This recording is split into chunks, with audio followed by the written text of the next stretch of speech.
Tired of long waits and rushed care at the ER and urgent care clinic?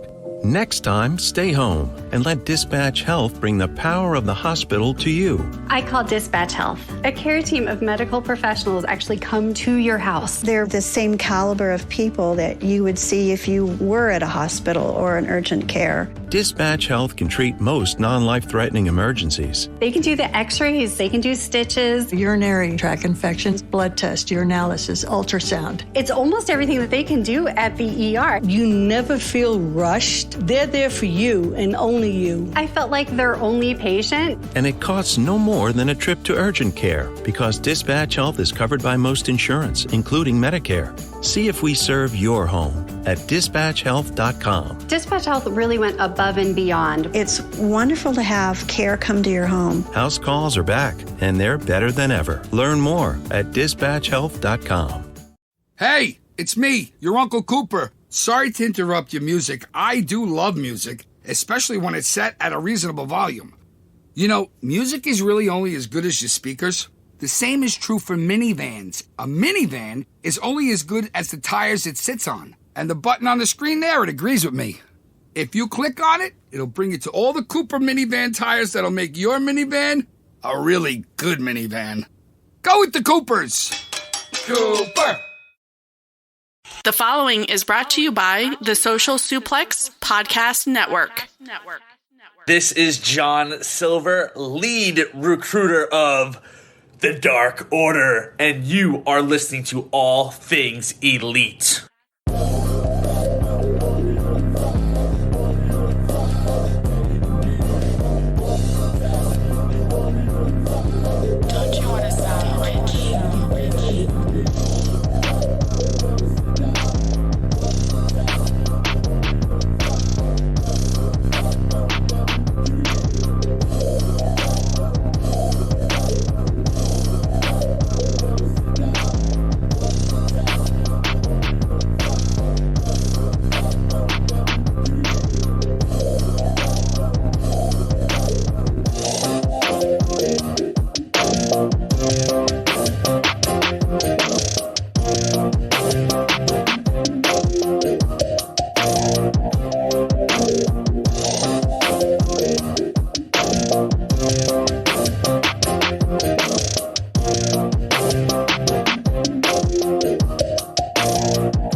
Welcome to the 166th episode of Social Suplex's podcast about AEW with a proclivity for positivity. Welcome to All Things Elite. My name is Austin Sumwitz, and I am the host of this lovely show. Joining with me, as always, is my good buddy and friend, Floyd Johnson Jr. My man, how are you doing? Dude, I am so good. Even though my Chiefs lost in a very controversial fashion, I will take that my Florida State Seminoles out of nowhere are 4-0. Shout out. In my two pay fantasy leagues, I am 3-1 overall, and it looks like in one I'm like the highest score, so it's working out.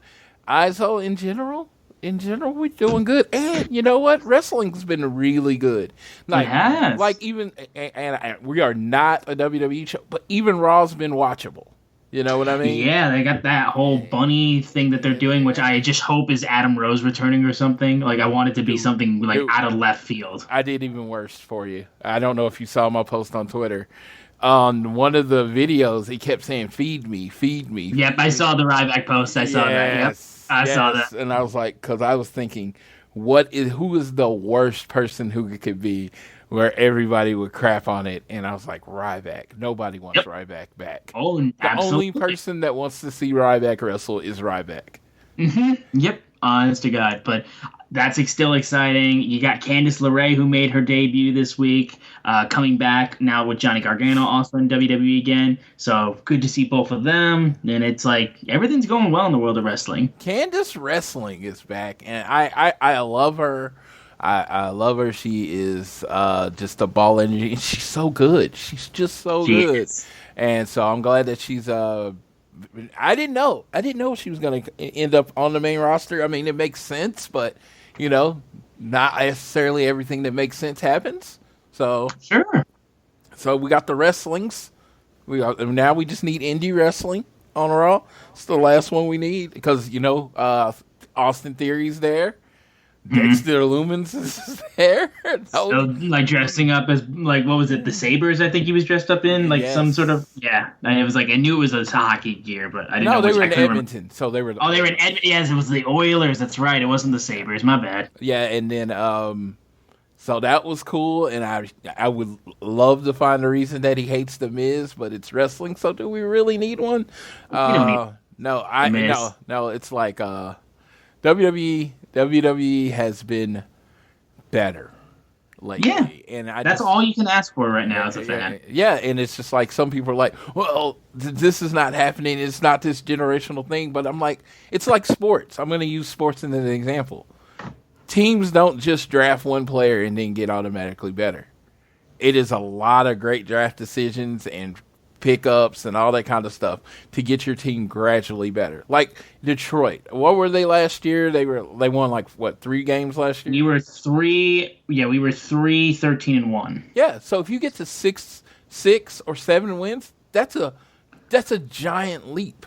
We should have been at 2 wins last this weekend, but unfortunately our coach decided. I love Dan Campbell, but he made a lot of decisions that I did not agree with and kind of cost us the game. He even said it in the post-game presser that he felt like he cost the team, which he kind of did. But, we're playing Seattle this week, so, we should probably win that game. But we got to win earlier. We didn't have to wait until October for our first win of the season, so that at least I'm happy about. Yeah, so the great coach Bobby Bowden, my favorite coach of all time, said there was four stages of a winning team.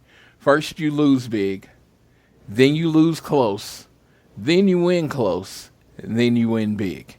And Detroit's probably in that lose close to win close area right there. We've been that way for since Dan Campbell joined the team. We've been losing close pretty much the entire time. So we're moving up, but you're ready to start winning close, right? That can. Same thing with WWE. They're starting to get ready to win close. Yeah, they're losing close right now, and it's like I said, they're breaking even. It's like I don't feel like my time. It's like this week of Raw. Somebody was asking me how I felt about it. I was like, it was the okayest episode of Raw I ever saw. I think the one thing we can all agree with is my goddamn boy Sami Zayn is out here moving. Like I'm so happy. I have not yet. You're not an honorary Uce yet? I'm not yet. I haven't gotten on it yet. I'm going to because I'm so happy for Sami Zayn. I love that dude.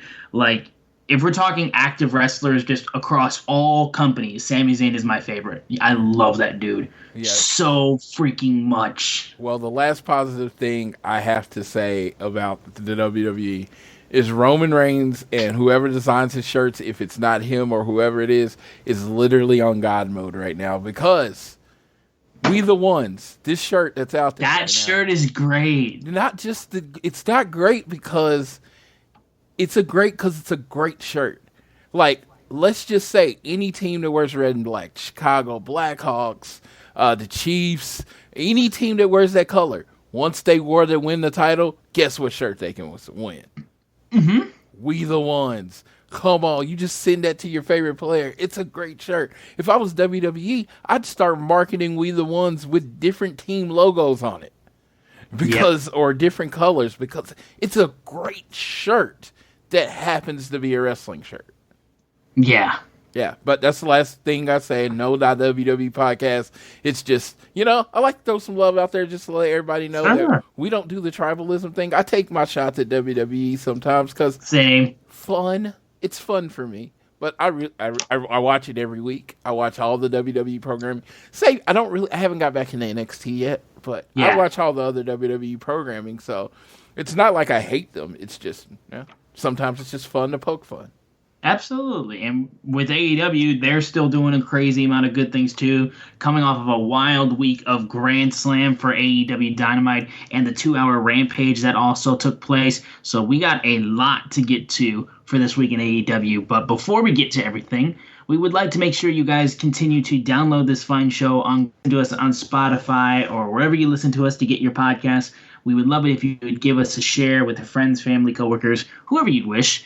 You can also leave a rating and a review if you feel so inclined. But the easiest way for you guys to support us is following us on social media. We are at AT Elite Pod on Twitter.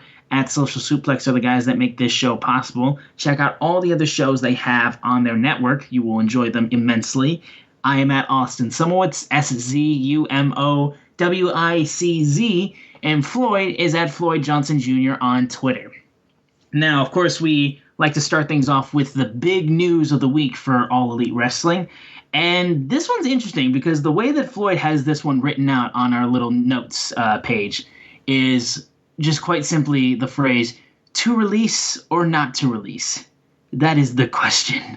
So, Floyd, would you like to elaborate on that little statement? Yes. And you can go ahead and take the reins on this first. Yes, because this has been an interesting week. I mean, we had this amazing show, and we're going to talk about that show very soon. But we just heard some random things, and I heard like 100 different stories from verified places that Malachi, Aleister Black, whatever you want to call him, old Tom, had asked for and was basically granted his release from AEW and was looking to go. After an extended non-compete time, he was going to go back to WWE. Then Buddy Murphy, or Buddy Matthews, another member of the House of Black, he made an announcement at an indie show that he was going to be taking off some time, and then we heard the reports that he was asking for his release and was trying to go back to WWE. They both have significant others in WWE, Zelina Vega and Rhea Ripley. So we assumed, so it sounded true, you know. I mean, literally, people were asking me what I thought, and I was just like, honestly, if you don't want to be in AEW, you know, it's best that they let you go. It's a deep roster, and I still believe that. It's a very deep roster. You know, honestly, probably could go with losing a few wrestlers on the roster so you could really focus pushes on other people, but whatever. And I was just like, okay, they're going to do what they got to do. I mean, I'm not in their head. So Malachi has pretty much been consistently saying that this wasn't goodbye, this was see you later. He said it, and he kept saying it. He never said he asked for his release. The words release never came out of his mouth. So last night in an Instagram live video, he says, I am taking a break. I am getting some things in my life in order. I didn't want to do this. But I'm getting my life in order. And, you know, I'm just taking a break, and I will be back. I didn't ask for my release, and I will be back with AEW. He also indicated that his contract is not up not a 5-year contract, which, you know, that seemed a little long in my head, but whatever. And then Buddy Matthews, more reports come out, still nothing from Buddy Matthews' mouth, that he actually has some legal paperwork he has to take care of in Australia, so that's why he's taking a break, because he has to go back home and take care of that. Again, I think the only thing I 100% know is the stuff that came out of Malachi Black's mouth, but what is that, sir? Wait, sorry. What is what? Sorry, what? that sound. Somebody said. I was muted. I don't know what the hell you heard. You were not muted, sir. I was absolutely muted. That's bullshit. This microphone's broken. No, you were not muted at all. I should be muted now. Okay. Well, on Friday, so on Friday I had a thought, and then last night I had a thought, and from what I understood is the way Dave reported it, is that Tony was going to give people their releases. And then the word has come out over the last few days that no one's getting released. So I ask, to release or not release. I was having a great conversation with Sir Sam. He is the host of the AEW Match Guide on the Social Suplex. Make sure you check that out. I was actually on that show this weekend discussing Cody's last match in AEW. So make sure you catch that. But we were discussing it, and I was just like, And he was like, he doesn't like the idea that someone that has been released, wants to be released, is not granted the release. And I was like, so AEW should honor the contract and, you know, the wrestler shouldn't be required to. And he's like, I'm all about corporate rights. So I made the point that corporations are run by people, you know? So there is another person on the other side of that contract. So shouldn't both people be respected to honor that contract? So I thought this would be a great topic of conversation to start, as me and Austin are both fans of shoot sports, is the best way to say it, or whatever. I don't know. I don't like using inside wrestler terms when we talk this, so I don't know how to say it. But excuse me, cough. We're both fans of football, baseball, basketball. And honestly, so in football, excuse me, the owners have most of the rights. And in baseball and basketball, honestly, it's closer to the players. So what are your thoughts on this situation, Mr. Austin? And let me clear my throat. Wow, you did talk. Yeah, no problem, man. And yeah, there's been a lot of reports going around and stuff like that. And yeah, Aleister Black or Malachi Black, whatever you would like to say, was very adamant going after the people that were reporting these stories that he say have absolutely no truth to them. Consistently, it seems like there's just so much of the AEW roster that has to be dealing with like wrestling journalists or so-called journalists and stuff like that, and stories being leaked out that aren't true, and other things that are coming out. And, you know, it's just, there's a lot of birds circling around AEW right now, and it's kind of the hot thing to do. You know, they're the company that's been dealing with drama backstage, and, you know, they've been dealing with a lot of other outside circumstances and whatnot. So people want stories out of it that are going to get people to pay attention to whatever they have to say.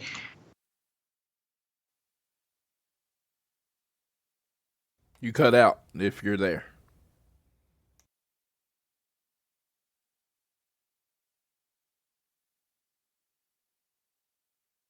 Can you hear me now? Are we good here? You now. Yes. Okay, I have literally no idea what just happened then. Okay. It was like you pressed mute in the middle of talking. I did not. That's the thing. It's the weirdest thing in the world. Okay.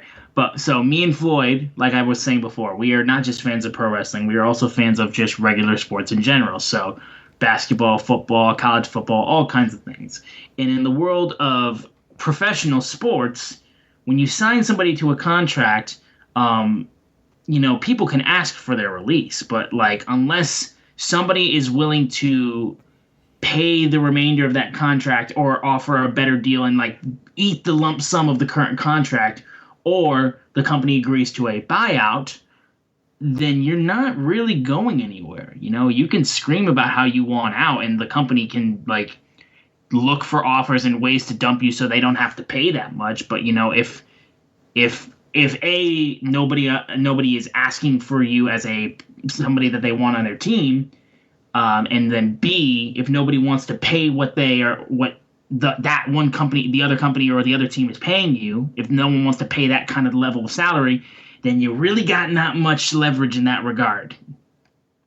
The only real leverage you have is when you know that there is outside interest and you want to get out of where you are, and you know for a fact that there's outside interest to get you out of there as soon as possible and into what you would assume to be greener pastures.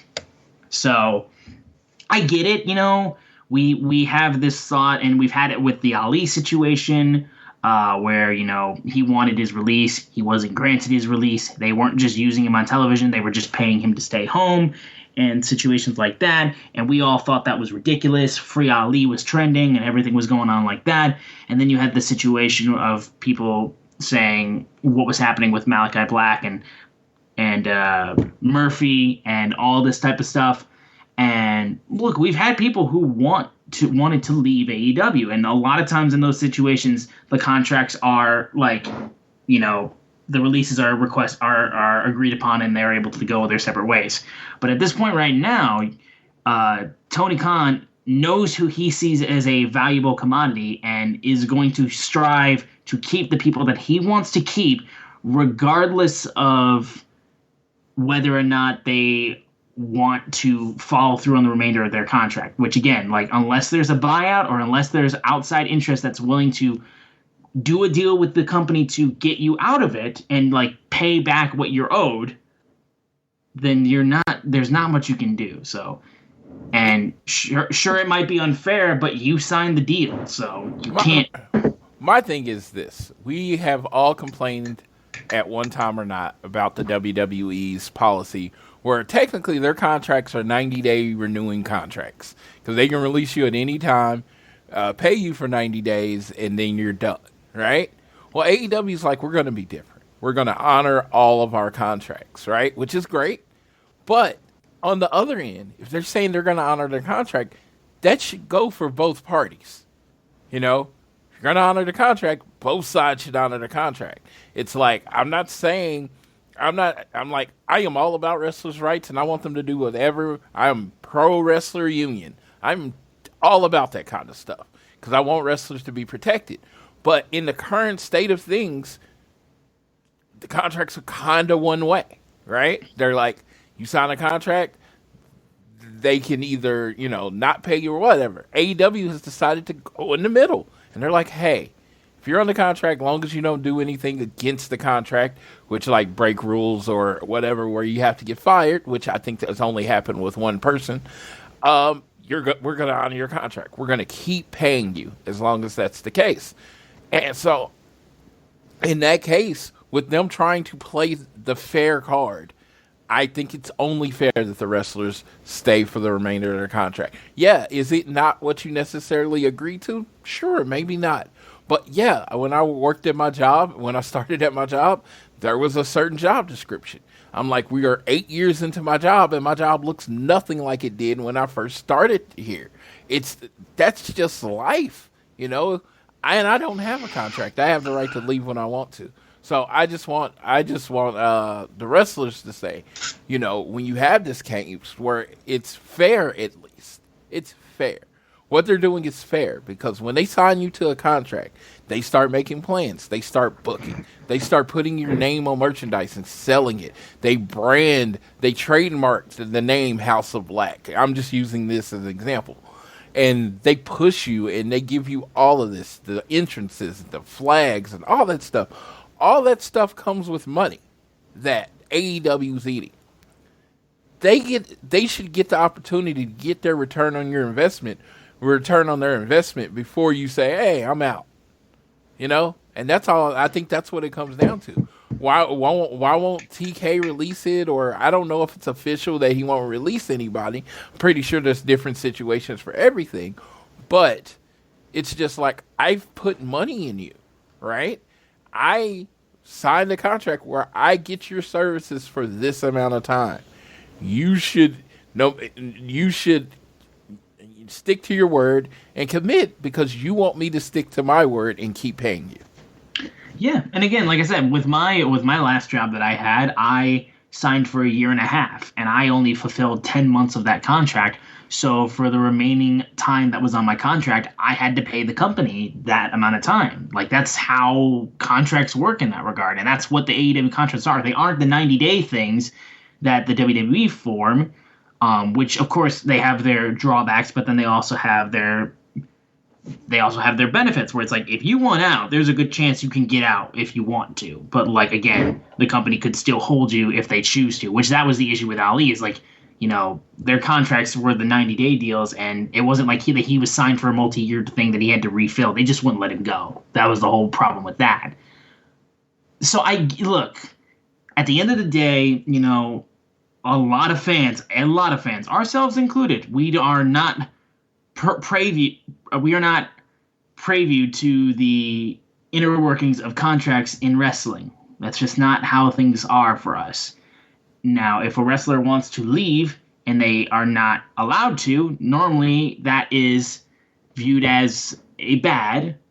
But with AEW and WWE reportedly having the different contracts that they have, and Tony Khan saying what people are assigned to and what they're not, look, I get it, but you literally have these wrestlers coming out and speaking out at the reports about them wanting to get out. Like, you have Malachi Black speaking out on the reports saying that he wants out. It's like, he's like, no, I never said I asked for my release. So, it's just right now for wrestling fans, it's hard for people to look to sources because even if they're reliable, there's a good chance shit is just not true.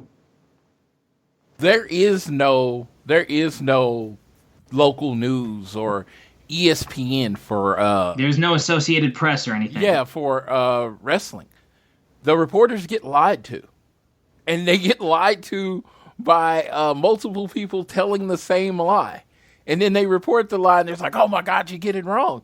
Well, you know what? If Malachi last week, when he decided he was taking the time off, came online and told exactly why he was taking time off and what was going on, there would have been no reports. Mm-hmm. Or if he actually did an interview with one of these people, Sean Ross Sapp, pick one, and said what was going on, there are no reports.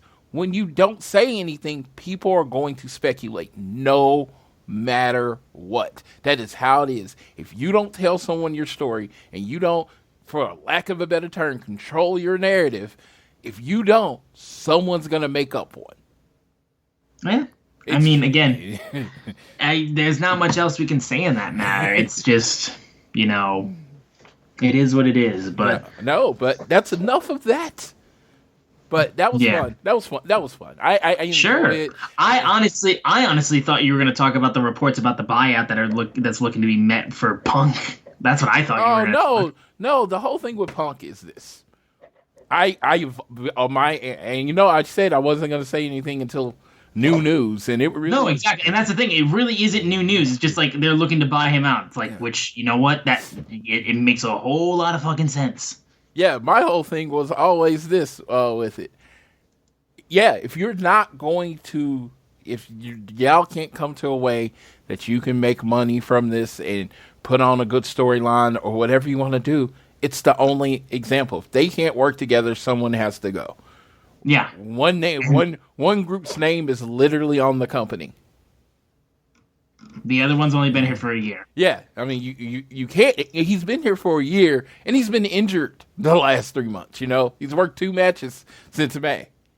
Mm-hmm. I mean, since I guess it happened in June, but hasn't worked very often. And like he said, he's old, he's tired, and he works with children, as he put it. And it's just like, yeah, it's like, and when he said that, now that I think about it, I'm like, well, he says he works with children, but who kind of threw the public hissy fit? Sure, I mean, if you think about it like that, like on the outside. But like I said, I've always been like, hey, Team Punk. I've always said that, but it is what it is. I sucks that we never got the MJF thing to play out, and even worse to me is it sucks that we didn't get this to play out on TV, because I thought this would have been fun to play out on TV. But if they're at the point where it's irreconcilable differences, they can't work together, it's probably best that Punk leaves. Because as I've stated before, I mean, you got 3 healthy guys and 1 injury-prone guy. Who are you going to pick? I'm just saying pragmatically, not taking my feelings out of it. Who should you go with? Yeah. So now, all right, yeah. So yeah, let's talk about some. What's it called? Grand Slam. Yeah, let's talk about some Grand Slams, and there was plenty of those for AEW Dynamite and Rampage this week. So, of course, Grand Slam was broadcasted from the Arthur Ashe Stadium in Queens, New York, and Dynamite opened up with the Ring of Honor World Championship match between Claudio Castagnoli and looking to be the Ocho, Chris Jericho, who was looking for his 8th world title in his illustrious career that he has. My boy Ian Riccaboni, shout out on the broadcast booth. It still meant that the broadcast team was way too cluttered, in my opinion, because you had, I think, Shivani was there, and then you had Excalibur, and then Taz was there as well. It's like, it's still cluttered with more than 3 people. Like, I love Ian, and I was glad he was there, but man, somebody's got to sub out. Like, I need people subbing out if another person's going to guest in, because it gets to a point where it's too much. But and having different 2-man, 3-man teams for each thing would make each match feel special. When absolutely. you have 4 people on there, it's just hard to keep up with. Yeah. And you always get a ton of the, oh, excuse me, I didn't mean to interrupt you. Then so many things, or people just accidentally calling somebody else because there's 3 other people on the table with them. So, like, look, I love everybody that commentates for AEW. It needs to be a 2-man or a 3-man booth, and then occasionally have a guest. Like, but swap people out. Shivani doesn't have to be there every single match. He can swap out. He already does when he goes to do backstage interviews and stuff like that. And hell, for one of the matches on Dynamite, he wasn't even in it. He wasn't even on commentary for about like half of the match because he was dealing with storyline shit. So yeah, and it's like when it's ROH, why can't it just be Riccaboni and Caprice? Or Caprice, yeah, that's fine. I'm just saying, why can't it just be the ROH team? You know what I mean? I would still have an AEW rep there, just regardless of that. I'm one of those people that I can agree because I always want Excalibur there because dude cleans up more mess ups than anybody ever. Yes, absolutely. That's his job. It's like, hey, yeah, JR's gonna say something wrong. Just go ahead and clean that up for him. Thanks, sir. But getting into the match itself, Jericho, he did adhere to the code of honor to begin with, but then just started going after, like, slap across the face after he adhered to it. Claudia was uppercutting the hell out of Jericho. There was a moment where Jericho, like, literally, I was concerned for his leg when he got dropped onto the top rope because it looked like he landed, like, nearly sideways on the top rope. Everybody was doing really good work on this. There was a great moment where Jericho tried to go for it was Claudio trying to hit the avalanche Ricola bomb off of the top rope, and Jericho manages to counter it into a Hurricanrana, which looked amazing. And then Claudio was able to get in a sharpshooter and then also do his amazing swing. A lot of good near falls in this.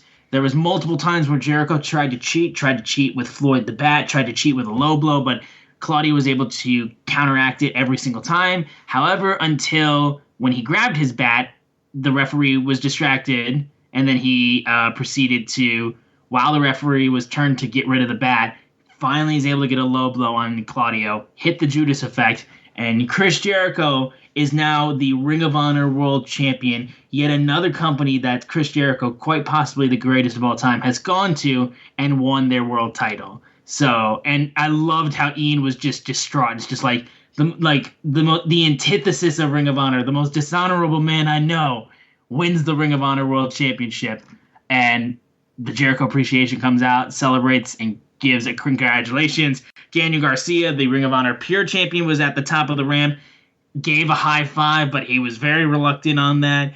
And he even had some things to say as well when they were celebrating on Rampage.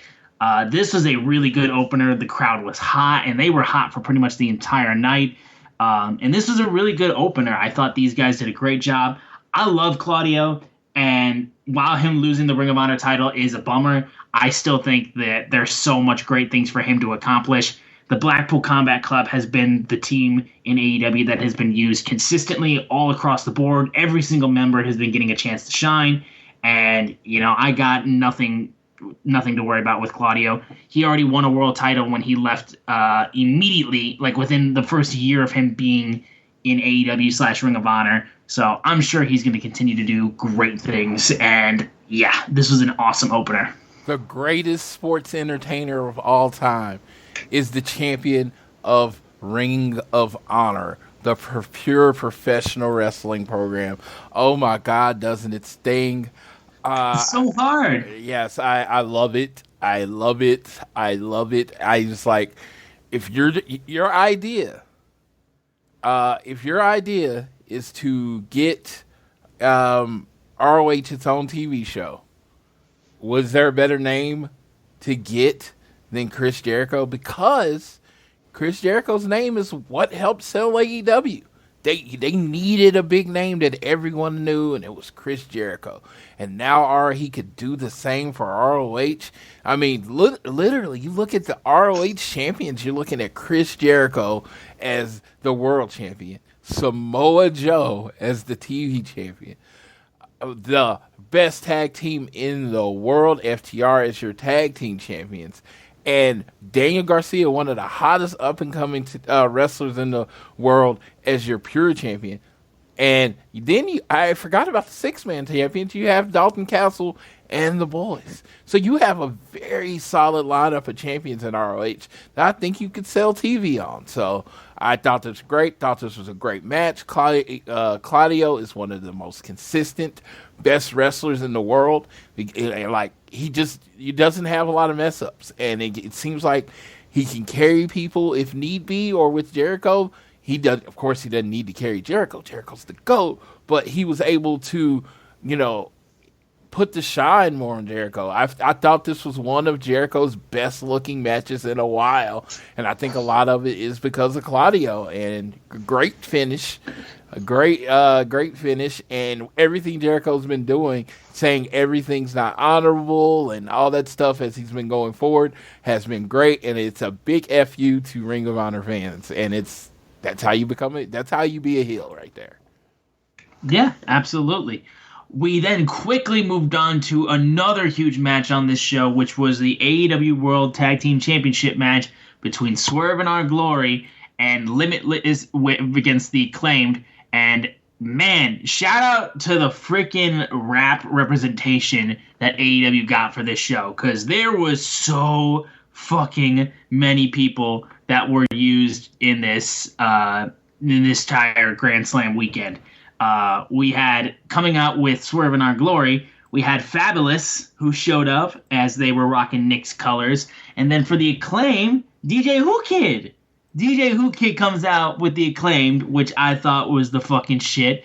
And that's not even just saying what happened on Grand Slam, which we'll get to that when we get to that. But, man, I was so freaking happy with, just the representation. Because, again, I'll tell you what, Swerve Strickland, he makes the contacts and he gets people to show up, because the amount of rap people that have been showing up in AEW has been crazy. My good friend Jared, huge hip-hop head.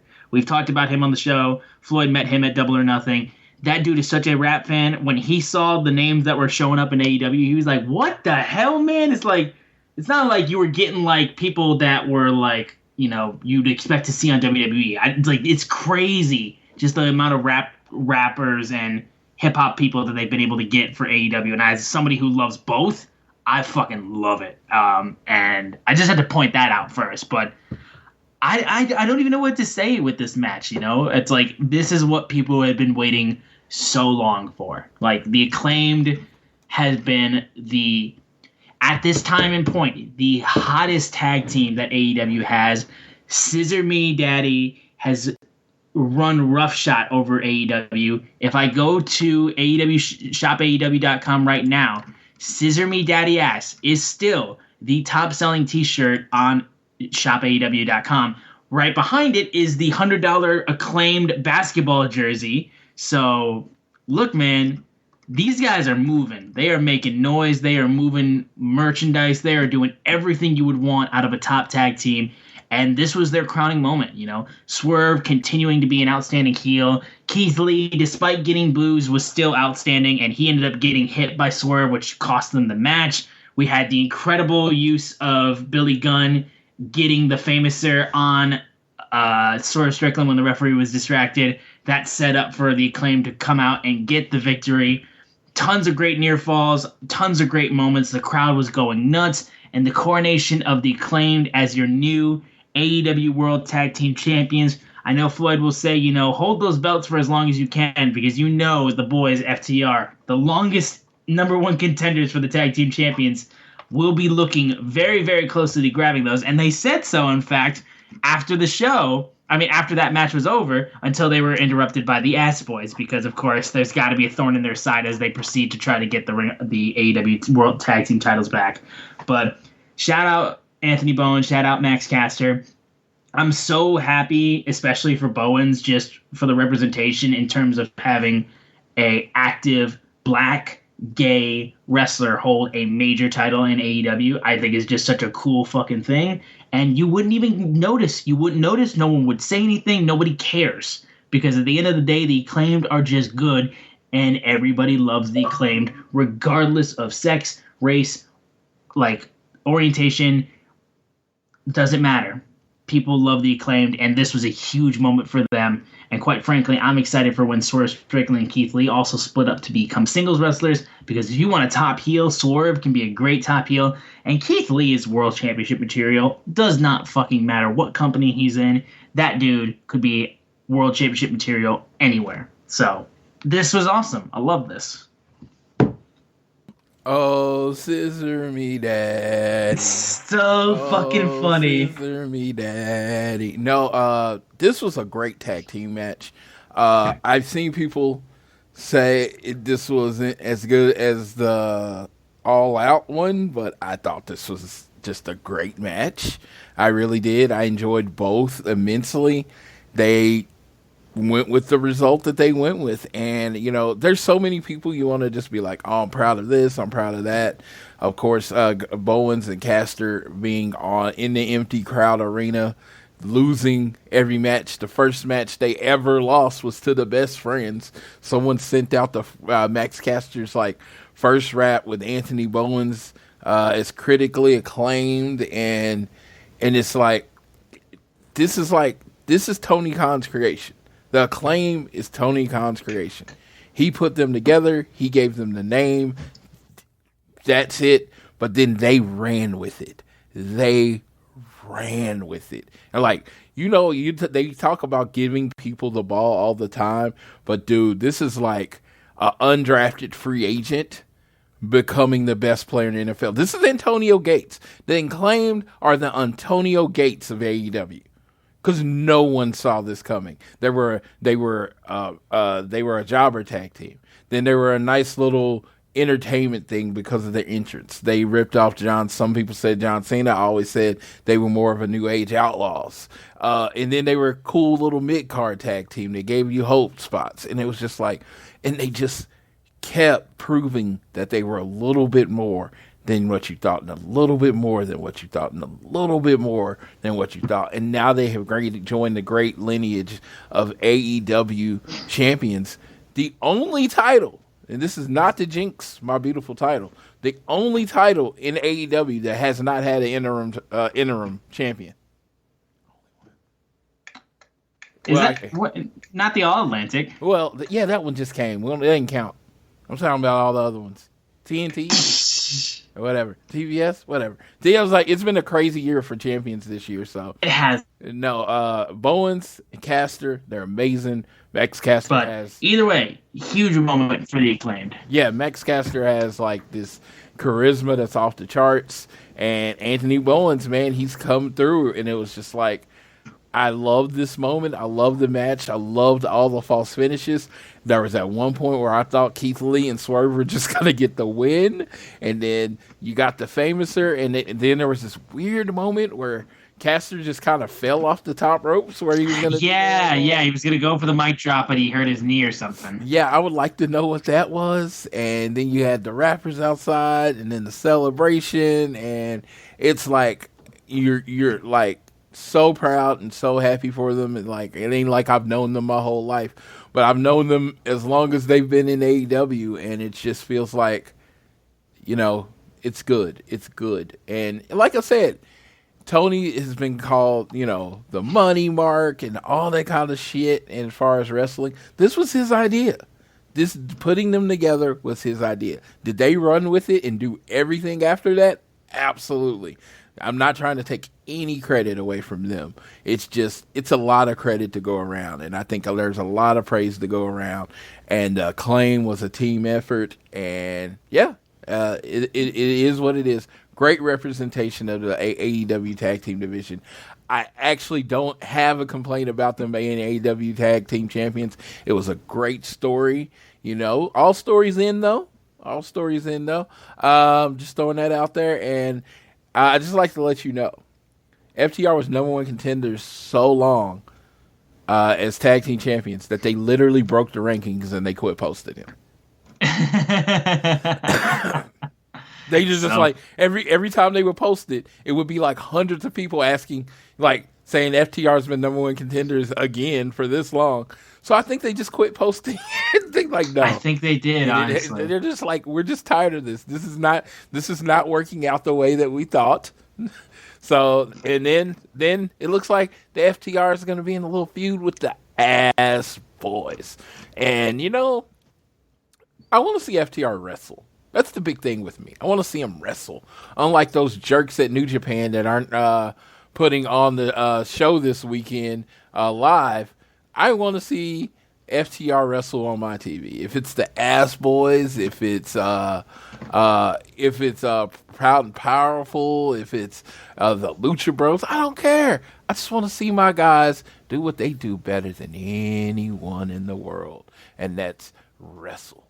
And I'm just very excited at the premise that they're gonna have another feud. I think the Ass Boys play perfect asses, for that feud, perfect bad guys for it. And so I'm looking forward to that going forward. And it was funny. Shout out to Rich if you're listening to this.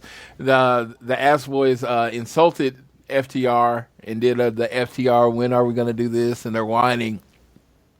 And somebody's like, "Oh man, Floyd, did that hurt your feelings?" I was like, "Shit, Rich says the worse things than that in our group chat. It doesn't bother me." I'm like, they got their shit on Pro, and Rich plays on all Madden. You know what I mean? There you go. So no, I'm looking forward to it. All right. We then had an interview with Wheeler Yuta out on the ramp with Tony Schiavone, and then MJF proceeds to interrupt them. And proclaims to the city of New York that the devil has arrived. And he's like, look, these people seem to worship the ground I walk on, so that makes all of you my loyal devil worshippers. Keep pissing off the Christians, because I've seen WrestleCringe share some actual Christians that are getting mad about it. Keep pissing them off, please. I very much like that. Wheeler Yuta is confronted, though, as he says, look, you seem to be confused because you've never seen a reaction to these like this. It's like, I'm a god to these people. I'm a generational talent. And Yuta proceeds to go, well, you have more catchphrases than friends, and wants to go down the route of being like, well, you just got engaged recently. And it's like, you know what? I'm not going to go down that road. She's smart, but maybe too smart, because maybe she's already figured out, just like all of us, that you're a piece of garbage. And she's going to walk out on you just like all of us. And I was just like, all right, goddamn.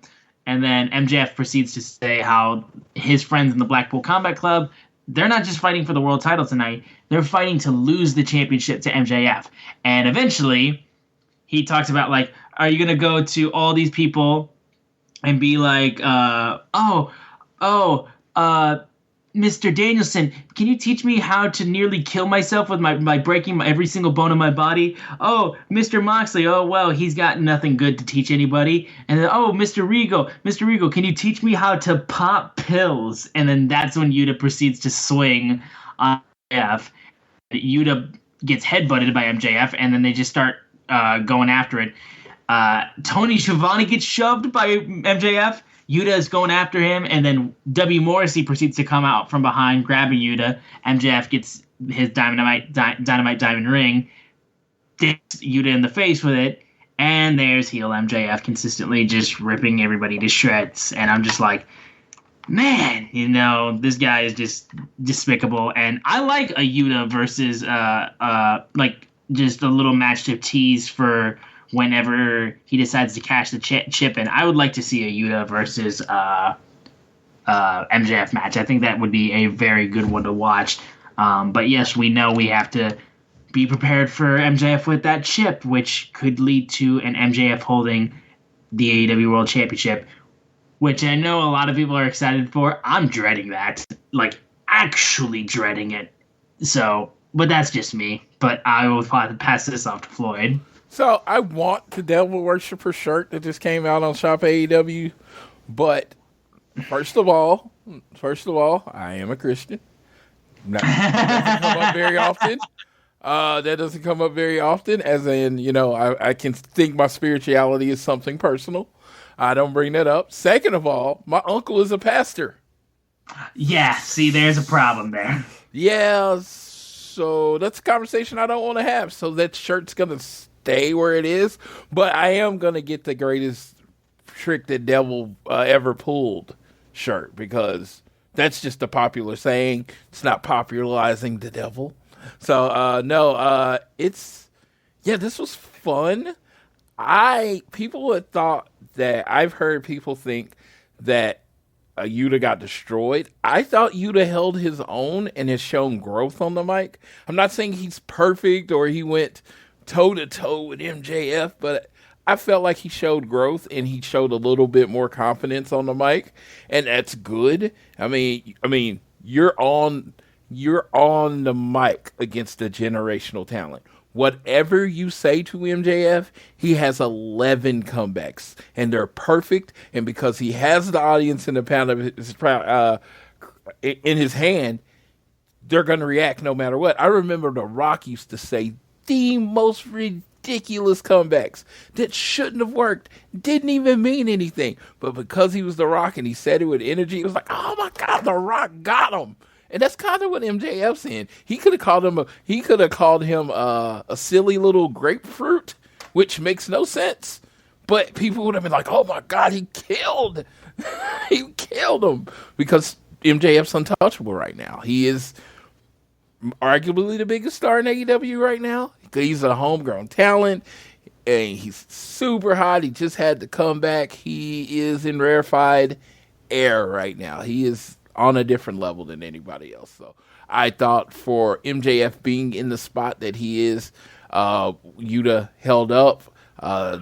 And shout out to all the members of the Blackpool Combat Club for allowing him to say those terrible things. I mean, terrible. And literally, he talked about Daniel Bryan's brain injury, man.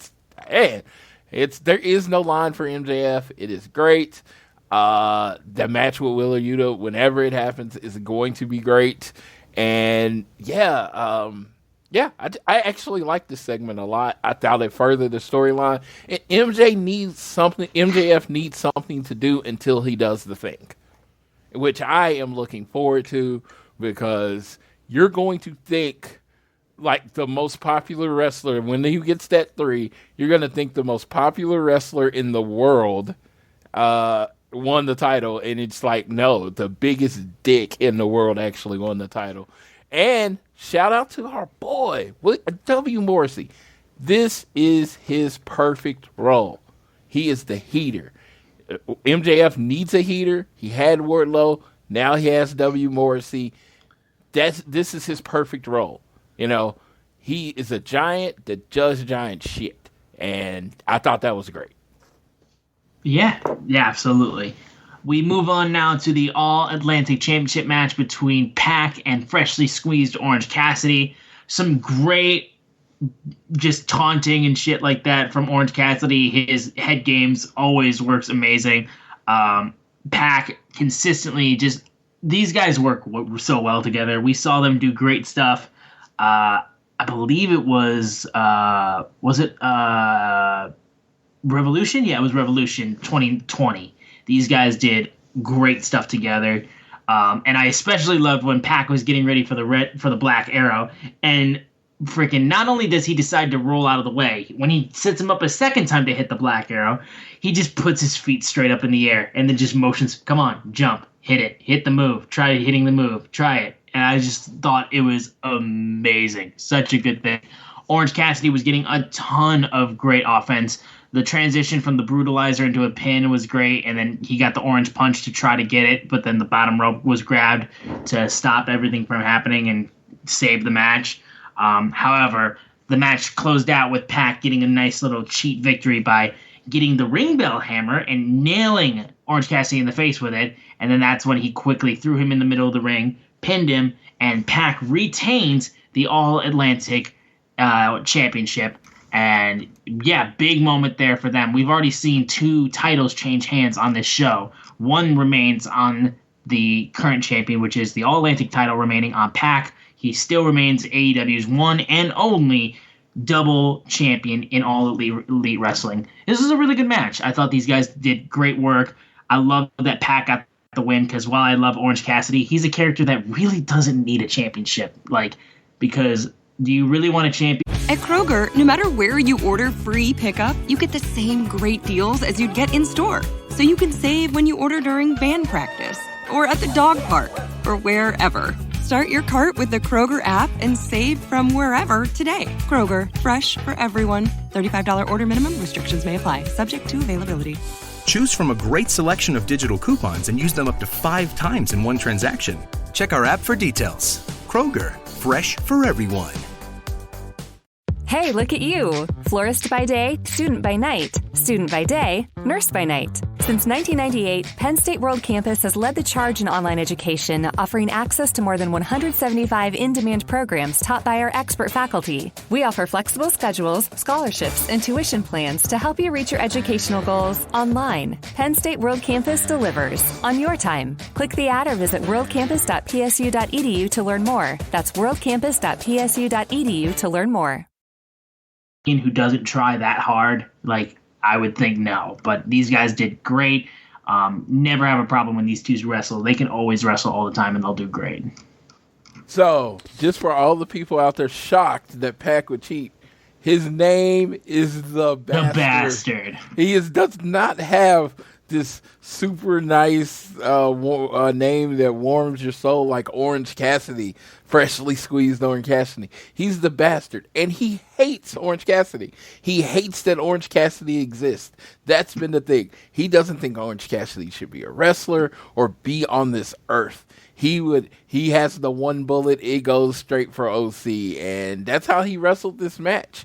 He hates Orange Cassidy. So the moment he got that hammer and hit him in the head, it was like, it's because I hate you. You know, it's like, so eventually I see down the road Orange Cassidy eventually getting the pinfall, getting the win and winning the title from Pac, because to me it has to be Pac. Like, if he ever wins the title off of anybody, yes, it has to be Pac. It has to be Pac, and the world will rejoice. And but this match is excellent.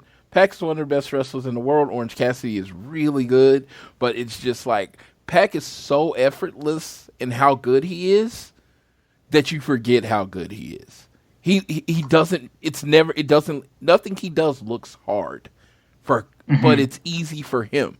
And this match was just like, I'm watching it and I'm like, man, this dude is good. Because he can do anything. He can be in any position. It's like he shouldn't be as strong enough to pull off some of the stuff he pulls off. He's athletic on this different level. And Orange Cassidy's right there with him, move for move. Orange Cassidy, again, I've always said the most unique wrestling character ever for me. And the fact that, he explodes and gets his moves in. But in this match, he attacked him early and he was showing a different side of Orange Cassidy. The side that only a bastard can bring out. I really enjoyed this match. One day, Orange Cassidy will get the win and the world will rejoice. Yep, absolutely. Absolutely, that will be the case. We then moved on to the 4-way for the AEW Interim Women's World Championship match. Can I say real quickly, it's crazy that Serena Deeb, all she did was straighten her hair, and she looks like she's like wrestling in her mid-20s again. It's crazy. Like, I couldn't believe how much younger she looked with her hair straightened. It made no sense to me. It doesn't make any sense as I say it right now, but just it was the first thing I thought of is like, oh my God, it's like she looks younger somehow. I don't know how that makes any sense, but regardless, she always looks great. And she did a great job in this match as well. I especially loved that one moment where she was doing great moves on two wrestlers at the same time, where she had, I believe it was Athena,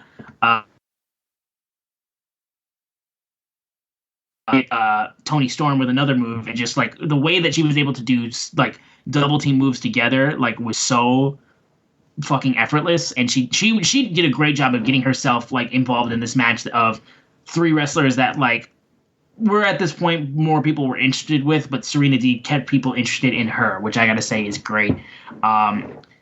Athena looked awesome. I especially love the moment where she carried both Britt Baker and Tony, I think it was Britt Baker and Serena Deeb at the same time, and she proceeded to throw them both, which was crazy. At one point, Britt Baker got her nose completely broken and was bleeding a lot.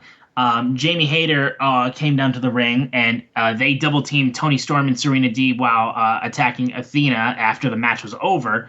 But regardless, Toni Storm was able to cradle Dr. Britt Baker before the match and get the win to retain the interim women's championship. But that's when Jamie Hayter, we thought she was going to turn on Dr. Britt Baker, DMD. She did not. She realigned for the moment, and they teamed up, like I said, on Toni Storm while Serena Deeb was going after Athena. Curb stomp onto Athena. As the glove was put on, though, music started playing, and Saraya, Paige here. She is now All Elite. Saraya is in AEW. Literally the last person I would have thought I would see in AEW. And all I gotta say is, because I know we have not gotten full confirmation yet, but the fact that she came out the way that she did, if she's cleared to wrestle, like, talk about a return like that is like, everyone was so happy when Edge returned, which absolutely so. When Bryan Danielson was able to keep wrestling, which absolutely so.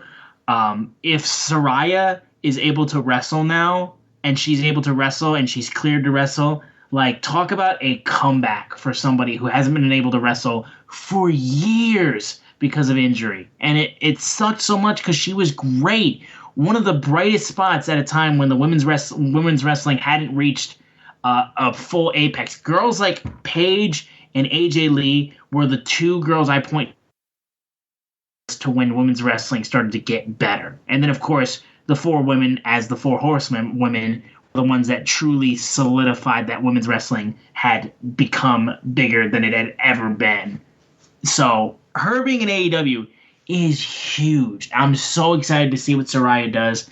And the pop she got was huge. She was like, just seeing her shout, "This is my house now." Like, fucking flashback to the mid-2010s, dude. Like, hell yes. I'm so happy to see what she's able to do in AEW. So, fun fact, if I haven't said this, well, I don't even talked about Saraya or Paige a lot on this one. I was actually there at the show when she debuted and won the title. It was in San Jose.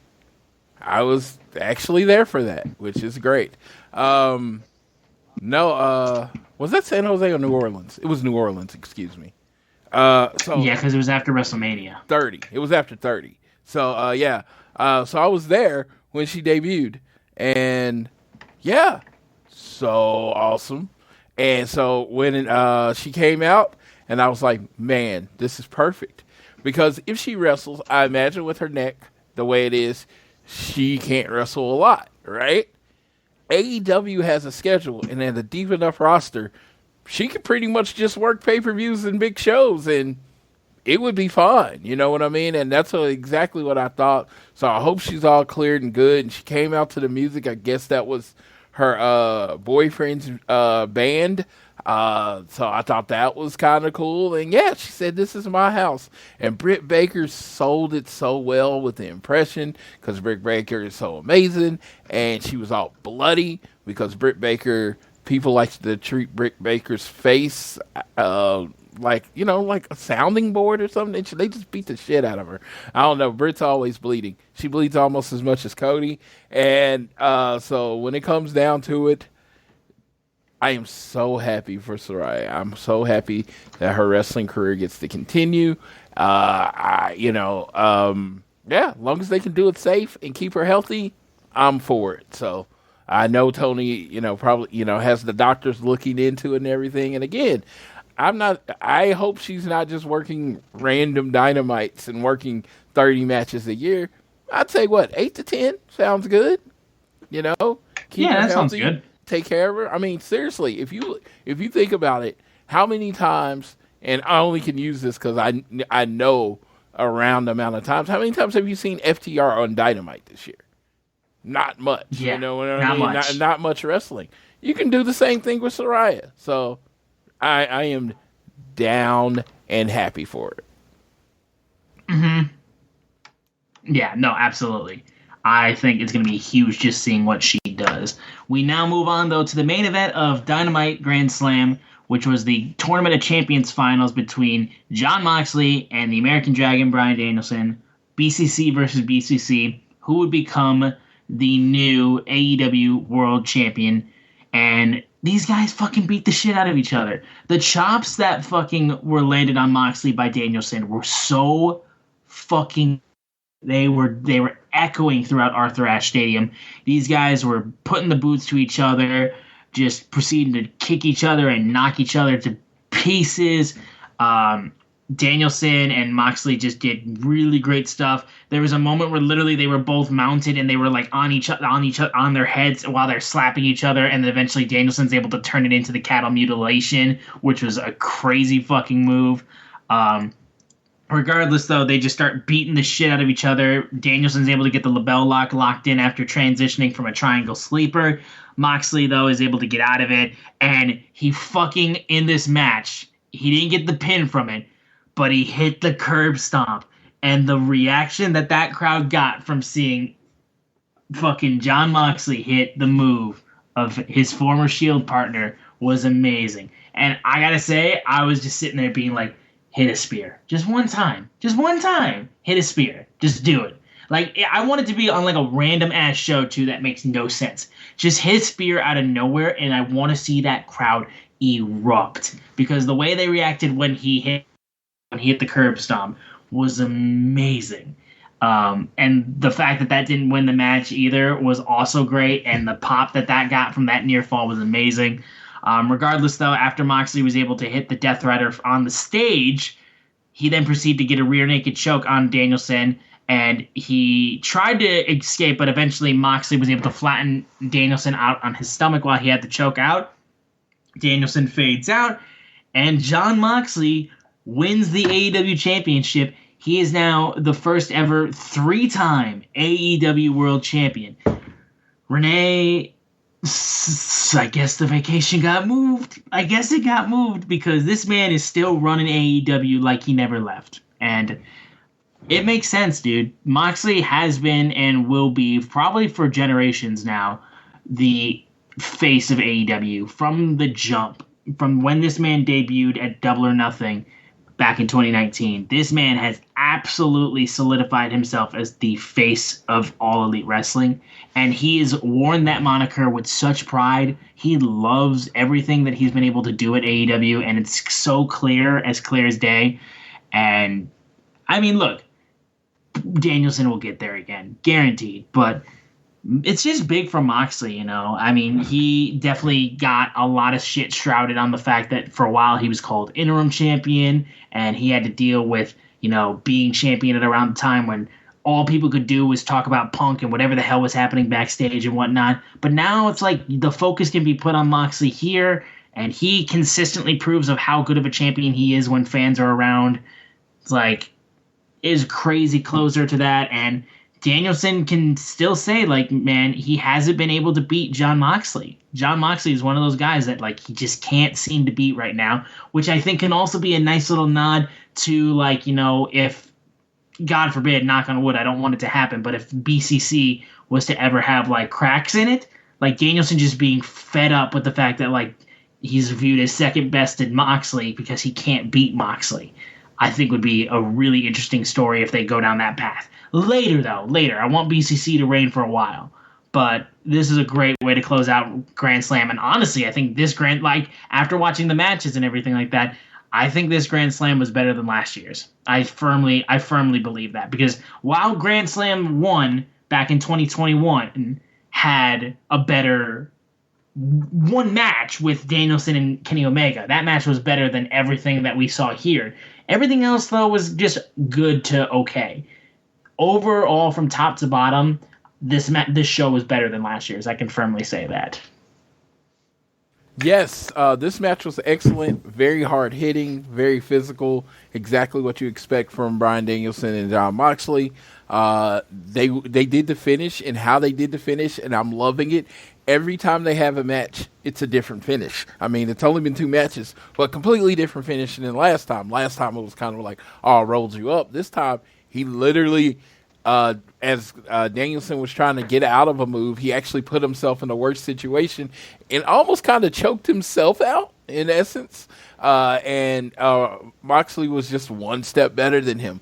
And I'm with you. I don't know how long Bryan Danielson can handle the fact that someone is better than him, because he considers himself the best in the world, and Moxley is just a little bit better. How long is he going to be able to handle this? Blackpool Combat Club, it really is on fire. Even though they've lost some belts, it really still is on fire. Jon Moxley flies that flag of AEW as well as anyone. He embodies what AEW as a company is supposed to be. It's all about wrestling and winning and getting rid of the bull crap, and I think he did a good job. He actually cut a speech after this, and he's like, the belt doesn't define me, I define the belt. And I'm like, man, I love it. He's like, being a good person, being a good human is what defines me. Yes, it is. You know what's funny? The Mox has this gruff exterior, like this angry, I'll kick your ass type look, like fucking John McClane on steroids and all that stuff. But that was the most baby face promo ever. I mean, that's freaking Ricky the Dragon Steamboat, Jeff Hardy. It was the most sugary, sweet, white meat baby face ever, just said in the voice of a very angry Jon Moxley. He can make you believe everything that he says, but it was like, it was crazy. It was straight babyface promo, and I loved it. And yeah, I love the result. Mox versus MJF. That's the money match. I've been saying it. Full Gear. Full Gear. I don't know if that's where it happens, but that's the money match. Yeah, no, for sure. And we do know that after the show went off the air, Regal got in the ring, and after the match was over, Bryan Danielson shoved him as the show was going off the air. So we do know that's what's written in here in the notes for the results on the official website. He shoved Regal as the show was going off the air. I didn't see it, but apparently that's what they're saying happened. I didn't see it either. So yeah, so there's that. We got that at least. But that's how we closed out AEW Dynamite for Grand Slam week. We now move over to the 2-hour Rampage for Grand Slam, which opened up with a no disqualification match between the House of Black of Brody King and Buddy Matthews with Julia Hart against Darby Allin and Sting. As the House of Black was making their entrance, Darby and Sting immediately ambushed them, and Darby jumps on the back of Brody King. Sting starts beating up on Buddy Matthews, and then while Sting is beating up Buddy, Julia Hart jumps on Sting's back and is trying to flail on him while she's trying so hard, but Sting just keeps beating up Buddy. And I thought this was a good match. This was a match that had some really good moments. Of course, Darby flying like a fucking bullet out of suicide dives and shit like that. There's a point where he was able to they got Sting handcuffed to a chair, and that's when they started beating up on Darby Allin by himself. Regardless, Darby proceeded to climb up the entrance tunnel and hit a coffin drop onto Buddy Matthews. Then Brody tried to choke out Darby in a sleeper like he did in Detroit all those months back, but Darby proceeded to roll and proceed to throw both of them off the stage through a table. But regardless, though, Buddy Matthews eventually was able to get back up and get Sting on a chair inside the ring. He's about to hit Sting with his baseball bat, and the lights go out. And when they come back on, the great fucking Muda is up on the ramp. And before all that was happening and Buddy was about to hit him with the bat, Sting is laughing hysterically because he knows something's going to happen. And it's the great Muda, one of Sting's most eclectic rivals in the history of his career, is in AEW, and he beats the shit out of Buddy Matthews. An incredible dragon screw on his leg, and then the green mist into the eyes of Buddy. Sting breaks out of the handcuffs, just full on breaks the handcuffs, hits the Scorpion Death Drop. After, I gotta say too, fucking Julia Hart goes flying off of the apron at one point and fucking misses the table, over the top of the table, and her head hit hard. She said she was okay afterwards, but it was scary. It was also weird, too, because the table just lost a piece. It was, like, so fucking weird about how the table just lost, like, a piece up on the top, and then just she missed the table completely other than that. But after the Scorpion Death Drop, Buddy gets pinned by Sting, and the Great Muta and Sting hug it out in the middle of the ring. Really cool moment to open up Rampage, I will say. I'm glad Julie Hart's okay, because I gotta say, that shit was scary for a moment. Match was fine, honestly, you know, as a no DQ match, it did what you expected between. They worked it great. Sting consistently still looks amazing in AEW, despite how old he is. It doesn't even matter. You don't even think about it. And yeah, with seemingly, from what people are saying, at least from what we've seen, we're going to get a hiatus at least with the House of Black. Regardless of whatever the fucking media is saying or whatnot, we're getting at least a leave of absence from the House of Black as of now, which I think is fine. You know, they can come and do things whenever they want, or if they want to leave, they can do whatever they want. But this was at least a really cool moment with Muta and Sting. Yes, as a person that watched the rivalry live in my life, this was something that you wouldn't expect to see. Great Muta coming to the aid of Sting. It was announced that Sting's going to be at Muta's last match in January, which will be awesome. But yeah, this was just a great moment on TNT, Nitro, whatever, you know, on the Turner Network, where their rivalry was fought. Most of the rivalry was fought for many, many years ago. You have Sting and the Great Muta in the same ring with Darby Allin. Funny story, for all the people that don't know this, Moxley was actually talking in the post-show of the Forbidden Door, and he said, you know what, we should have a 6-man tag, and it should be Great Muta, Sting, and Darby Allin on one side. He literally called this. And Tony's like, I don't think you can even say that, because isn't he like the president of NOAH? Boom. Tony Khan, the Forbidden Door. Just call him the Forbidden Door. He opens it, and who walks through? The Great fucking Muta. Come on, man. That's great stuff. I could talk about the match, but that match was about that moment. It was. You know, everything built up to that moment. You know, it was a DQ match. You weren't talking about the work rate or anything like that, and they were just beating the shit out of each other in the match. Yeah. But we move on now to the Jericho Appreciations, Angelo Parker and Matt Menard, Daddy Magic and Cool Hands, facing off against the FTW champion Hook and Action Bronson. Yeah.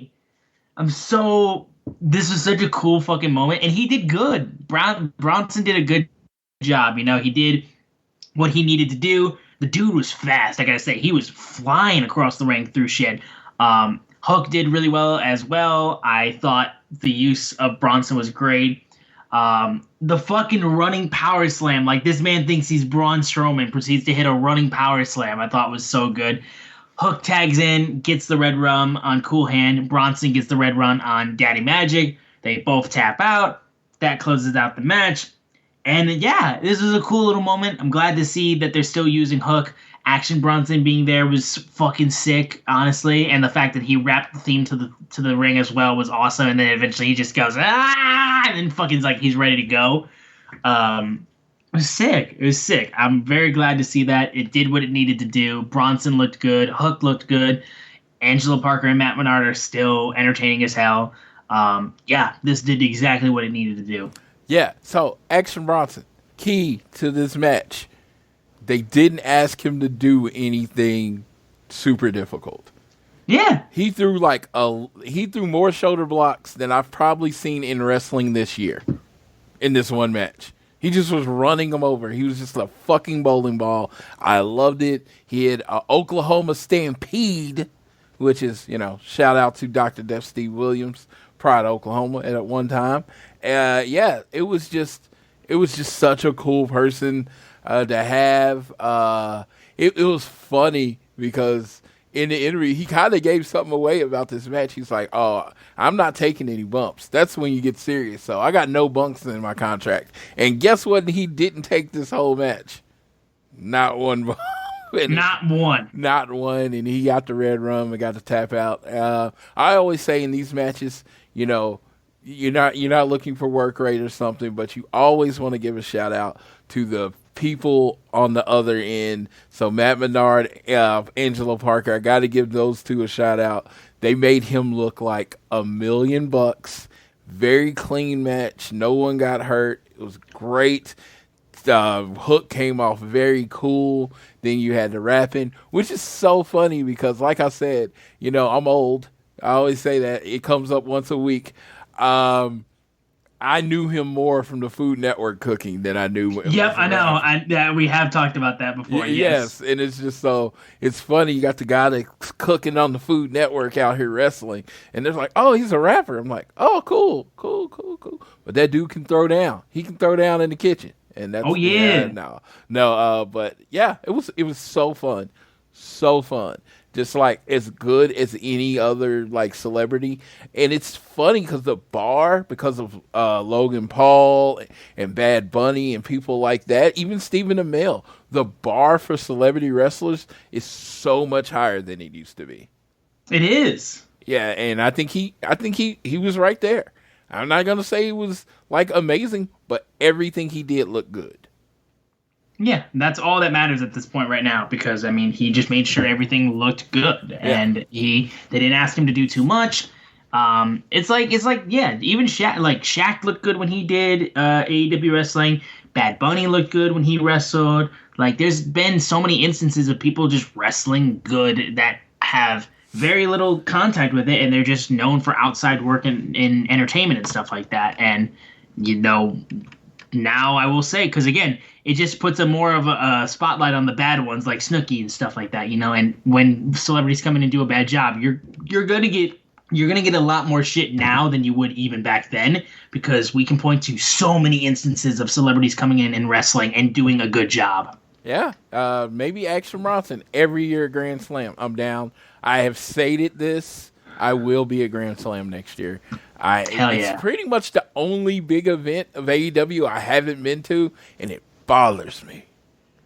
Oh, it'll change sooner or later. Yeah. But we then moved on to the TNT champion Wardlow teaming with the Ring of Honor World Television champion Samoa Joe, or Joe. Was it War Joe? Is how they called themselves? War Joe.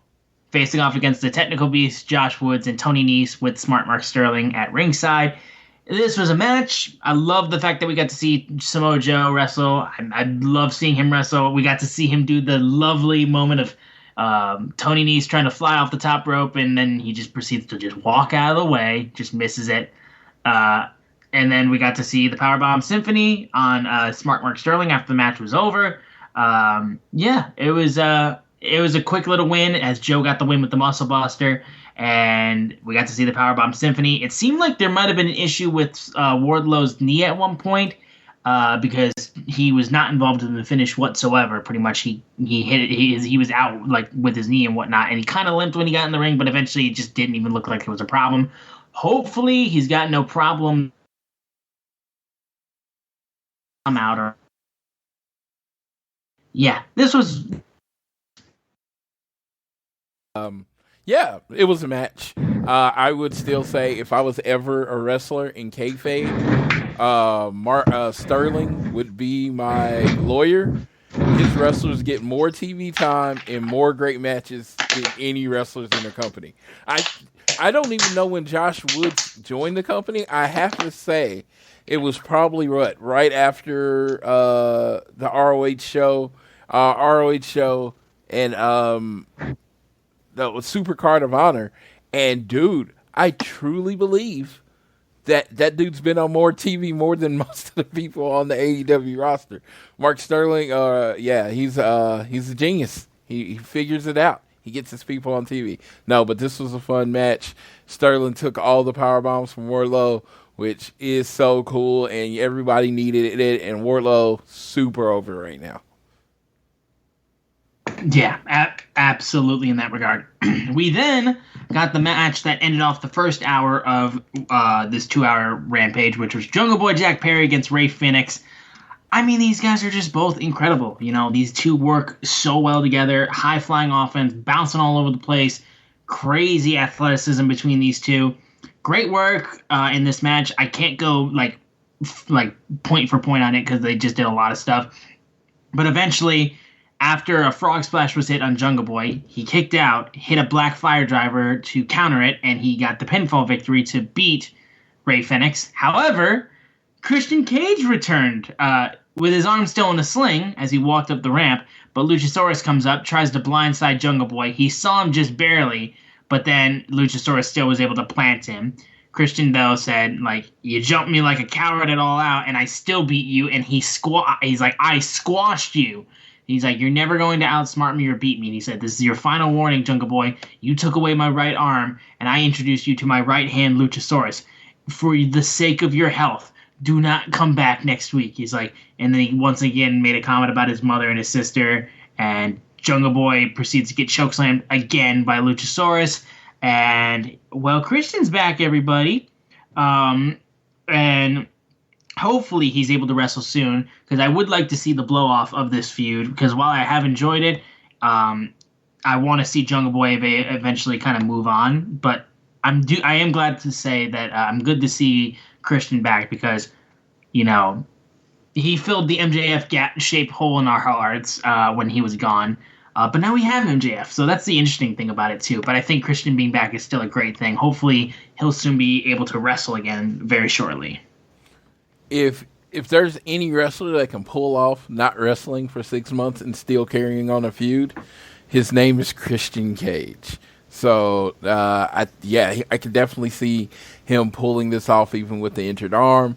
Luchasaurus looks a lot more menacing, and like the match with Jungle Boy and Rey Fenix, let me just say this. Rey Fenix understood the assignment. Make Jungle Boy look as good as possible. And he did. And they both looked amazing, but he definitely made Jungle Boy look like the better of the two.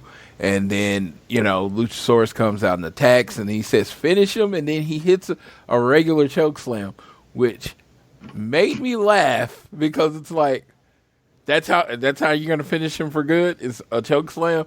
It feels like, you know, you bring in a chair or something. It's just, I just thought that was just my wrestling brain going too hard, because I was expecting, when he said finish him for good, that it was going to be something a little more substantial than just picking him up and choke slamming him.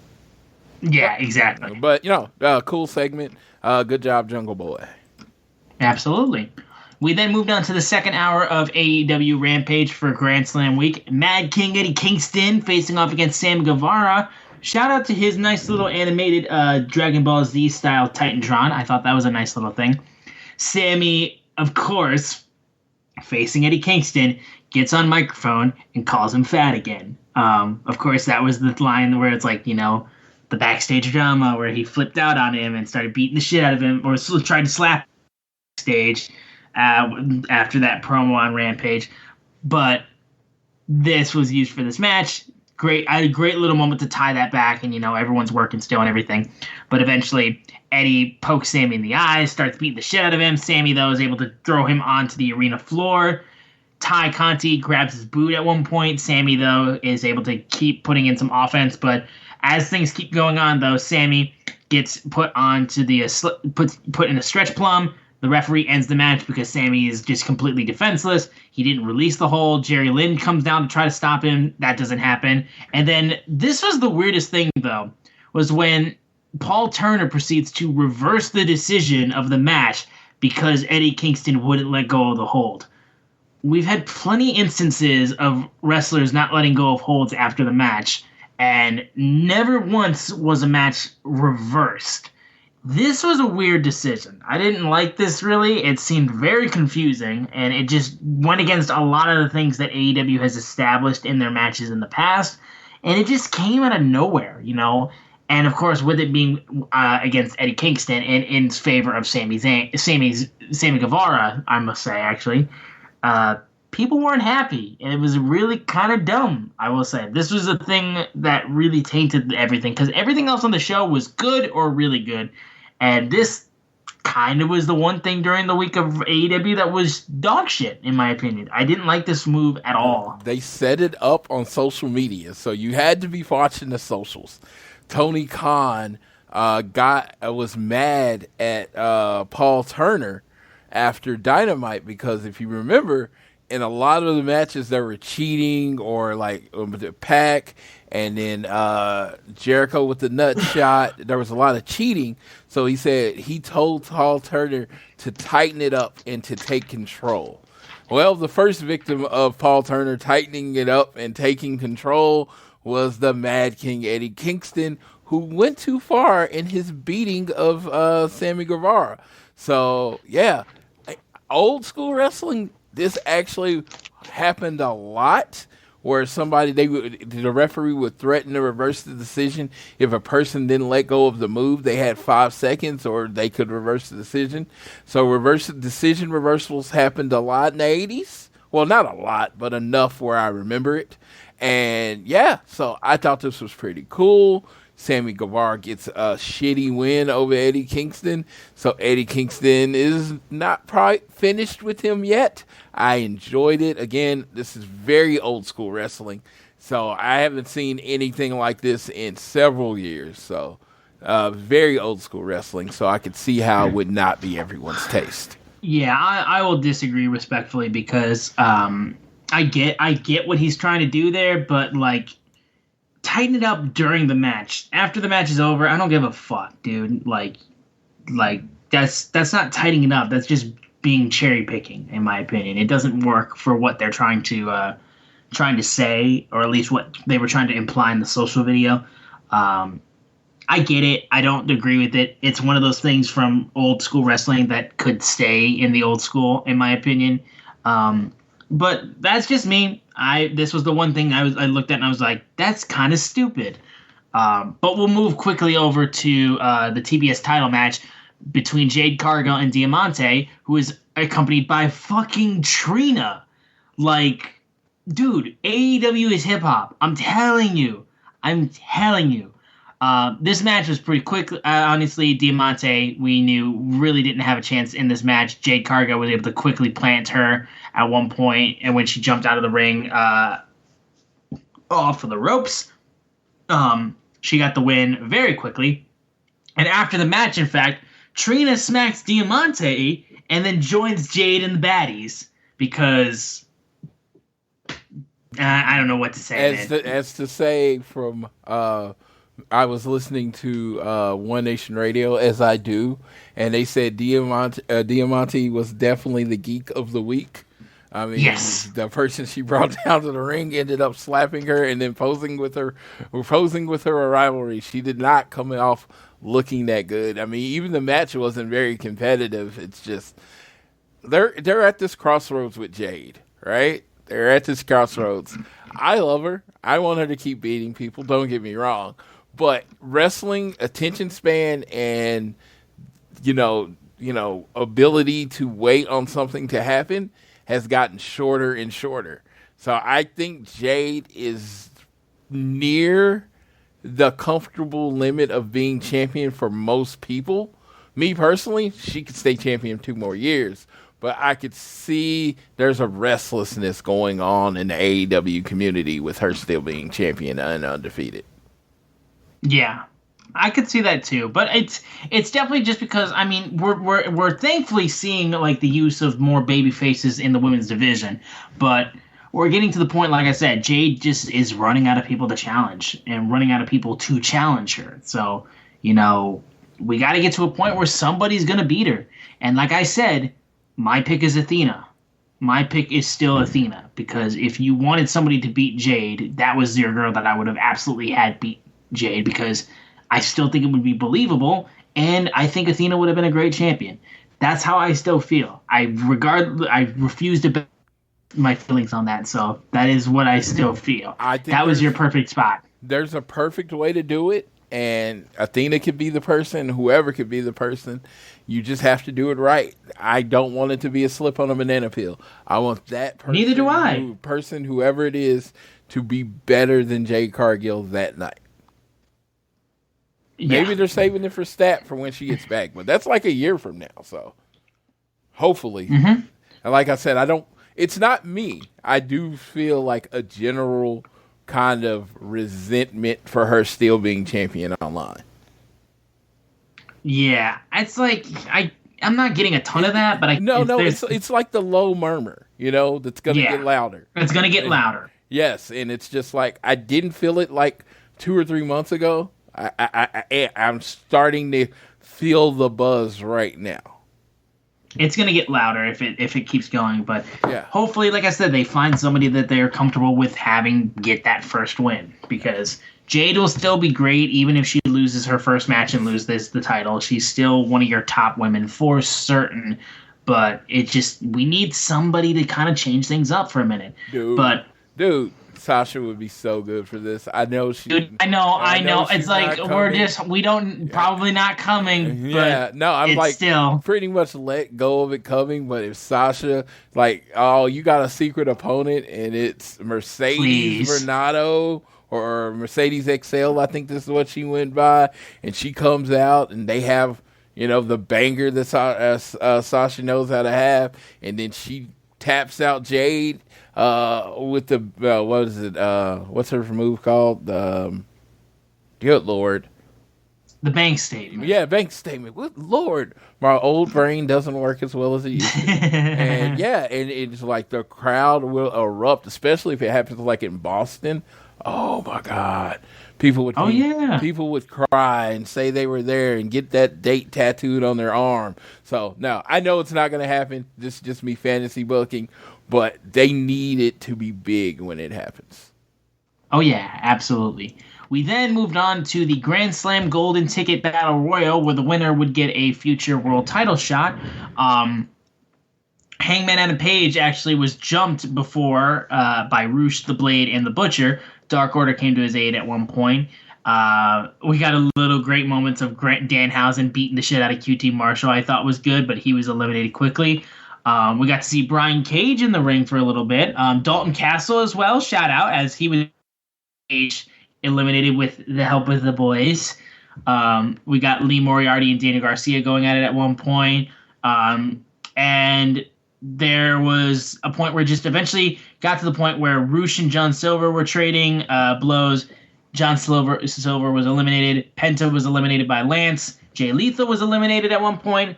And it came all the way down to the final two members of the Battle Royal being Hangman Adam Page and Roosh. And that's where Roosh was eliminated off of the ring apron. And Hangman Adam Page is back in the AEW World title picture, so he will get a future title shot against Jon Moxley somewhere down the road. And it makes sense, Hangman is not even just somewhere down the road. In Cincinnati, October 10th, I believe. That's the confirmation? Yeah, it's the confirmation. Okay, cool. At the Cincinnati show, it will be Jon Moxley versus Hangman. I'm watching this, and they get me every time. I just want John Silver to win once. I mean, one time, man. Johnny Hungry. I was just like, dude, this is going to be like a throwaway title defense. Come on, give me Johnny Hungry and Jon Moxley. You can give him a few hope spots, and then Moxley chokes him out. Let's do it. Let's pull the trigger on Hungry. And then, Hangman won. The shocker. Everyone saw it coming. Hangman won. But the result is not just Hangman winning. The result is a match that we missed last year because Mox went into rehab and got that taken care of. We missed Mox versus Hangman. So we're going to get Mox versus Hangman in Cincinnati. That's going to be a great night. Just, Hangman has known to lay some punches in, and Mox doesn't seem to have a problem with it. So I'm thinking that might be a very much a big man bump and meat match, and I'm really looking forward to it. You got the wild card of MJF, but just, Hangman versus Mox, that's a pay-per-view main event, for the world title, pay-per-view main event. And now you're going to get it live in Cincinnati. That's going to be fun. I'm really excited about that going forward.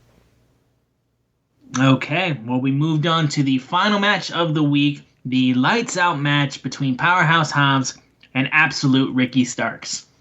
And this was I thought this was a good match, honestly. I thought this was a really good match of just these two beating each other up. We knew that it had to get to this point where these two could get at it and actually kind of really close things out on a good note, I felt like.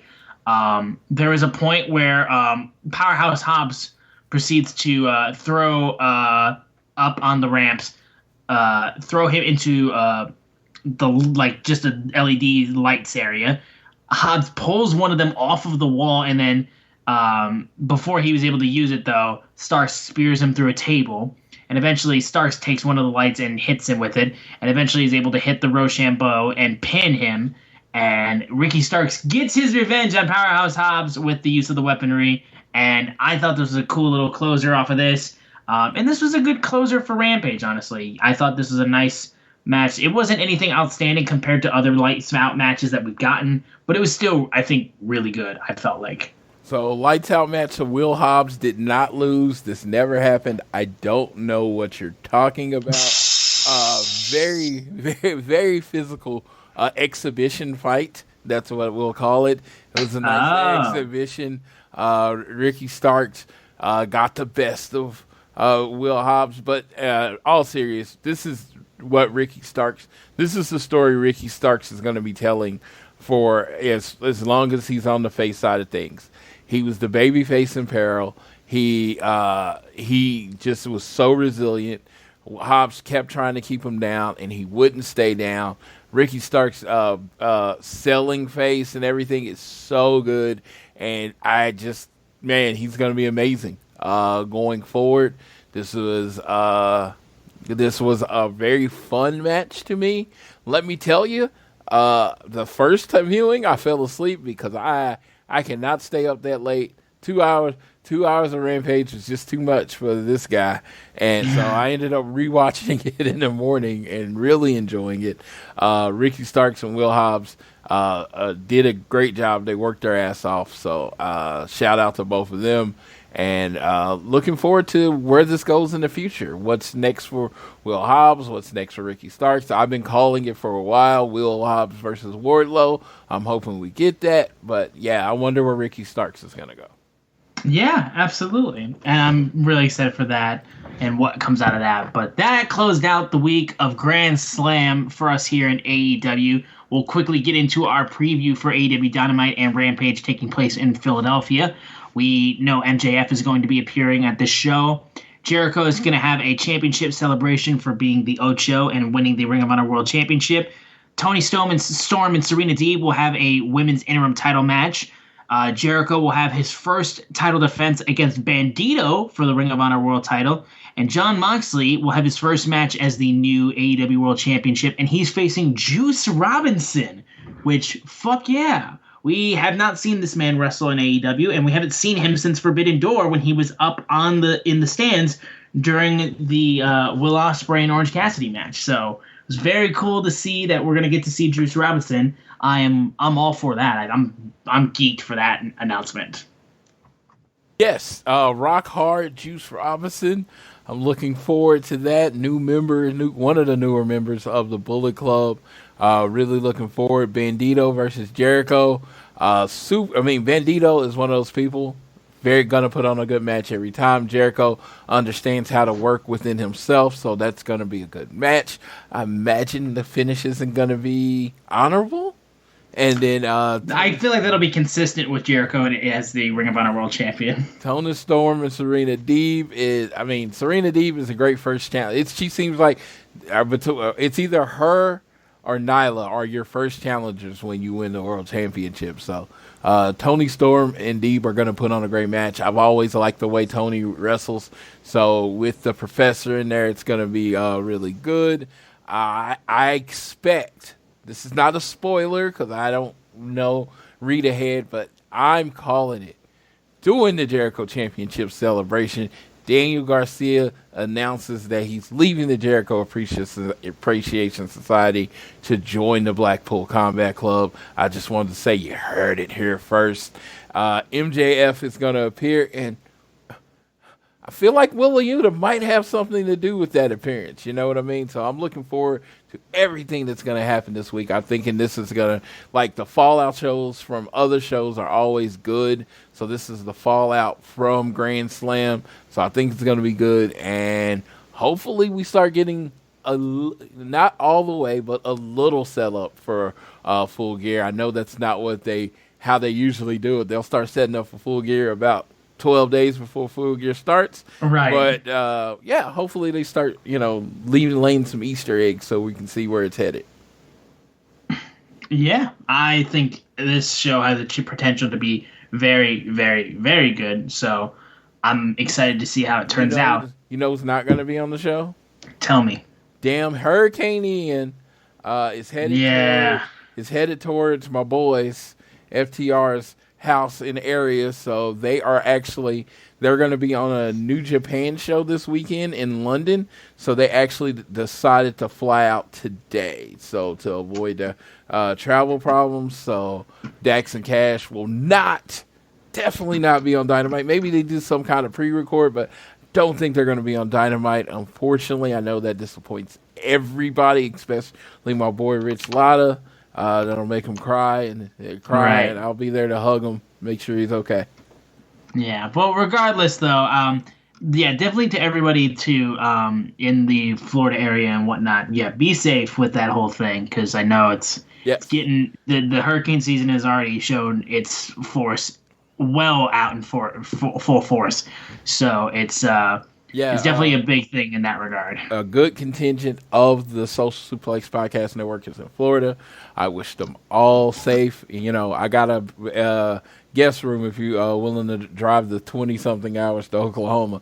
You can always hang with me. But, I really do. I wish you the best as far as being in a safe place. So, the hurricanes is one of those things, man. They suck. And it's like when you're prepared and you get all out there, nothing happens. And when you don't do anything, shit goes to hell. So be cautious. Be cautious.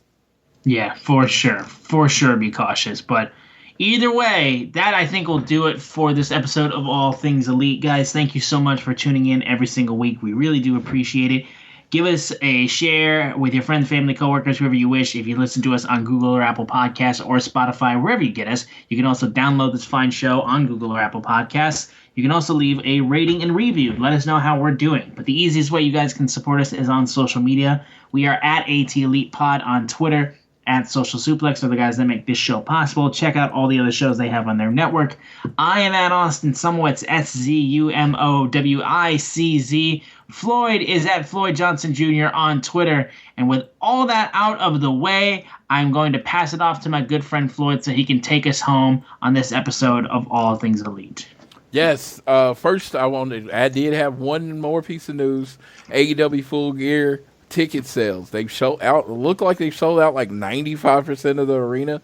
They only have 769 just Full Gear tickets left and 1,169 combo tickets, and they're set up for 10,956 people. So it's AEW's doing what they do. They sell out these pay-per-views.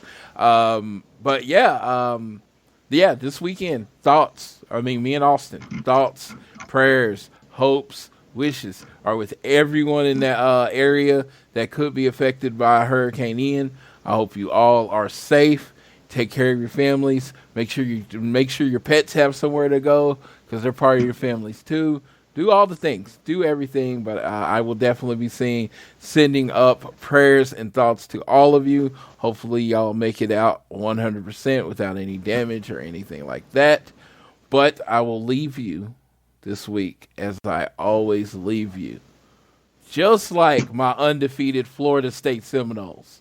Whether you're at home, work, or school, always do your best to be elite.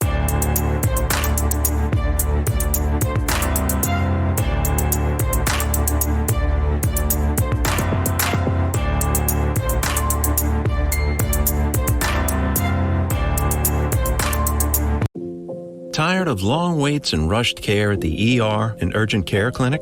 Next time, stay home and let Dispatch Health bring the power of the hospital to you. I call Dispatch Health. A care team of medical professionals actually come to your house. They're the same caliber of people that you would see if you were at a hospital or an urgent care. Dispatch Health can treat most non-life-threatening emergencies. They can do the x-rays, they can do stitches, urinary tract infections, blood test, urinalysis, ultrasound. It's almost everything that they can do at the ER. You never feel rushed. rushed. They're there for you and only you. I felt like their only patient. And it costs no more than a trip to urgent care because Dispatch Health is covered by most insurance, including Medicare. See if we serve your home at dispatchhealth.com. Dispatch Health really went above and beyond. It's wonderful to have care come to your home. House calls are back, and they're better than ever. Learn more at dispatchhealth.com.